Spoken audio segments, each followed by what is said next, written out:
تقریر کا حکمت تعظیم کے لیے کیا جاتا ہے، ورنہ میلاد صرف واقعات میلاد کو بیان کرنے کا نام ہے۔ اب آئیے نا خدا نے کیسے ان کی آمد بیان کی۔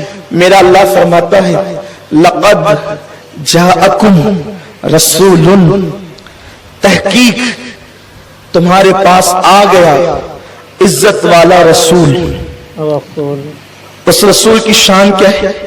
عزیز عنتم حریص، تمہارا مشقت میں پڑنا اس رسول پر بڑا بھاری پڑتا ہے۔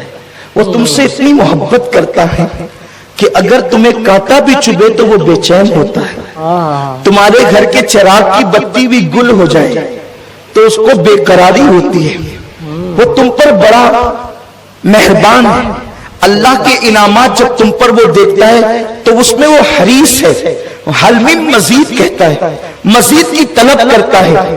وہ اتنا تم پر مہربان ہے، ایسا تم پر مہربان ہے کہ تمہارا مشقت میں پڑنا اس کو بڑا گرا گزرتا ہے، تمہاری تکلیفیں اس کو بڑی گرا گزرتی ہے، اور وہ اللہ کی بارگاہ میں تمہاری بھلائی کے لیے حریص ہے۔ علیکم بالمؤمنین رؤوف الرحیم، اور وہ مومنوں کے لیے مہربان ہے، مہربان۔ قرآن نے رؤوف بھی کہا اور رحیم بھی کہا۔ یاد رکھیں ماں باپ کے لیے خدا نے رحیم کہا لیکن رؤوف نہیں کہا۔ اور بھی جگہ پر کہیں کسی کو رؤوف کہا تو رحیم نہیں، لیکن یہاں رؤوف بھی کہا اور رحیم بھی کہا، یعنی یہ تم پر مہربان ہے۔ یہ کتنا مہربان ہے؟ ایک ماں اپنے بچے پر جتنی مہربان ہوتی ہے اس سے زیادہ یہ تم پر مہربان ہے۔ ایک باپ اپنی اولاد پر جتنا مہربان ہوتا ہے اس سے کروڑوں درجہ زیادہ یہ تم پر مہربان ہے۔